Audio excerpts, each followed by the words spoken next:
There are three occasions where we learned Rasulullah sallallahu alaihi wasallam made dua in the same manner exactly. Three occasions. In the same exact manner, where he makes 3 times dua for those who have shaved their head and only once for those who are cutting the hair short. One was at the time of the Treaty of Hudaybiyah, when they were stopped by the people of Quraysh and they had to shave their head at that time to take the ihram off. Same way, he made the 3 times dua for those who have shaved their head and once for those who have cut the hair short. This is the second occasion. And the third occasion is, which is coming next, that was after his ihram was, after he finished his Hajj. And now is the time to shave. And sometimes we are really ashamed that, oh, my hair is so long, how I'm going to show everyone now with no hair at all. Imagine Rasulullah sallallahu alaihi wasallam's hair, how long was it? His hair was up to his shoulder at that time. And now when he goes to shave it, he doesn't cut it short at all, he just shaves it totally. But not at this time, because his haram is not coming off at this time. So let's continue there. Rasulullah sallallahu alaihi wasallam made this dua for those people, and those who did not bring animals with them, they took their ihram off. Rasulullah sallallahu alaihi wasallam and the other Sahaba who brought the animal with them, only those were the people who had the ihram on during these days. Rasulullah sallallahu alaihi wasallam stayed in Makkah Mukarramah for 4 days. During these 4 days, he was shortening the prayers. He was performing 2 rak'ah salah. And he made the announcement at that time. After leading the salah, a lot of time people get very confused when a person is there, when the imam is traveler. Oh, what should we do? Should we find someone who's not a traveler? Rasulullah sallallahu alaihi wasallam was a traveler, and he is leading the salah. After salah, he turned around, he made this announcement, أَتِمُّوا صَلَاتَكُمْ فَإِنَّا قَوْمٌ سَفَرٌ. You complete your salah, O people of Makkah. You complete your salah. We have shortened the prayer because we are travelers. And I have seen a lot of confusion regarding this. Number one, the confusion is about, oh, let's find an imam who's not a traveler, and they try so hard that a person who doesn't even know how to recite will lead because he's not a traveler. Number two, sometimes an imam who's traveler, he thinks, oh, okay, because I'm a traveler, but the rest of the people in the masjid are not travelers, so I will just lead the whole complete salah. What's the reason for it? This is the sunnah. Rasulullah sallallahu alaihi wasallam, he led the salah, and he's shortening the salah, and he's telling the people of Makkah, you continue with your salah. So make that announcement. We will be following that sunnah of Rasulullah sallallahu alaihi wasallam. أَتِمُّوا صَلَاتَكُمْ فَإِنَّا قَوْمٌ سَفَرٌ. Rasulullah sallallahu alaihi wasallam stationed in Makkah for 4 days. That was Sunday, Monday, Tuesday, and Wednesday. Thursday morning, after Salat al-Fajr and after sunrise, Rasulullah sallallahu alaihi wasallam put his ihram on for Hajj now. This is the 8th of the Hijjah.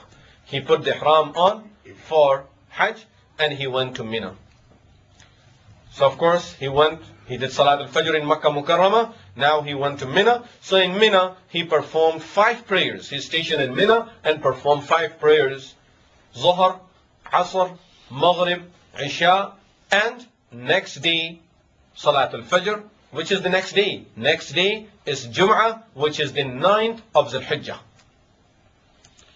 Jum'ah, 9th of Dhul Hijjah. He performed Salat al-Fajr, and then later on Rasulullah sallallahu alayhi wasallam left towards Arafah. In Arafah, this was after sunrise that he left. In Arafah, Rasulullah sallallahu alayhi wasallam is stationed, or before Arafah, just at the boundaries of Arafah, he is stationed at a place called Namira. Over there, Rasulullah sallallahu alayhi wasallam had a tent for him. He stationed in that tent, and then he came out to give a khutbah. He gave that khutbah that is known, the well-known khutbah at that place in Namira. If people go to Arafah and they see that masjid that is known as Masjid Ibrahim in Arafah, that masjid is called Masjid Namira also, and is also known as Masjid Ibrahim, named not either after Ibrahim alayhi salatu wasalam or a person who constructed it later on in the days of Abbasiyin, in the Khilafah of Abbasiyin, a person whose name was Ibrahim, he did the reconstruction of it, so he's named after one of these two, Wallahu Alam, whose name is mentioned as Masjid Ibrahim there. Remember, part of that masjid even now is outside of Arafat. So, Rasulullah sallallahu alaihi wasallam, he gave his khutbah over there, then he went inside into the place where he wanted to stand for wuquf Arafah, for doing the ibadah and the dua in Arafah. Rasulullah sallallahu alaihi wasallam stationed over there, and he kept on making the dua until the adhan until Salatul Maghrib. Until, or I think the better wording will be until sunset, because there was no Maghrib on that day at that place. In Arafah, of course, Rasulullah sallallahu alaihi wasallam combined Salatul Zuhr and Salatul Asr. And Bilal radiallahu anhu was the same muazzin of Rasulullah sallallahu alaihi wasallam who called the adhan, and he was the one who was calling adhan throughout this journey. No one else called the adhan, as according to the hadith that we can find. He is the only one who was calling all the adhan for Rasulullah sallallahu alaihi wasallam throughout the journey. As Rasulullah sallallahu alaihi wasallam was doing the wuquf in Arafah, he is stationed in Arafah and is making the dua, he learned about a Sahabi who fell off his camel and he died. Of course, Rasulullah sallallahu alaihi wasallam mentioned the virtue of it. He said, a person who dies in ihram on the day of judgment, he will be coming out of his grave reciting talbiyah, labbaik Allahumma labbaik.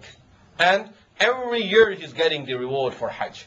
So till the day of judgment, continuously he's getting the reward of Hajj. Rasulullah sallallahu alaihi wasallam, during this dua, he had his hands raised up to his chest. That's the normal way of dua. His hands raised up to his chest, and he's making dua throughout at that time. And he sent a person making an announcement that this is where I'm standing, but I don't want anyone to try to stand at this place, stand anywhere in Arafah, because Ibrahim alayhi salatu wassalam chose the whole Arafah as the place of wuquf. So wherever you are, every group of people, just stay wherever you are. No one should try to come closer to me or try to come and stand at my position, my place over here. After sunset, Rasulullah sallallahu alaihi wasallam started going towards Muzdalifah without performing Salatul Maghrib, remember. And he had Usama bin Zayd radiallahu anhu riding behind him on his camel. Usama bin Zayd radiallahu anhu was the lucky person who got the opportunity of riding with Rasulullah sallallahu alayhi wasallam on his camel. Of course, he was a Sahabi that was loved by Rasulullah sallallahu alayhi wasallam. Rasulullah sallallahu alayhi wasallam used to love him. On his way, Rasulullah sallallahu alaihi wasallam stopped at one place for urinating, and then he made a quick wudu. Then when he arrived Muzdalifah, he made another wudu, and then he asked Bilal radiallahu anhu to call the adhan for Salatul Maghrib. Bilal radiallahu anhu called the adhan. Rasulullah sallallahu alaihi wasallam performed Salatul Maghrib and Salatul Isha in Muzdalifah. Then Rasulullah sallallahu alaihi wasallam had a little rest in Muzdalifah. And this is also good to have little rest if possible, because next day is a busy day. In the morning, Rasulullah sallallahu alaihi wasallam, as he woke up, of course, whatever he may have performed, Salat al-Tahajjud and other things, he performed Salat al-Fajr at the very beginning time.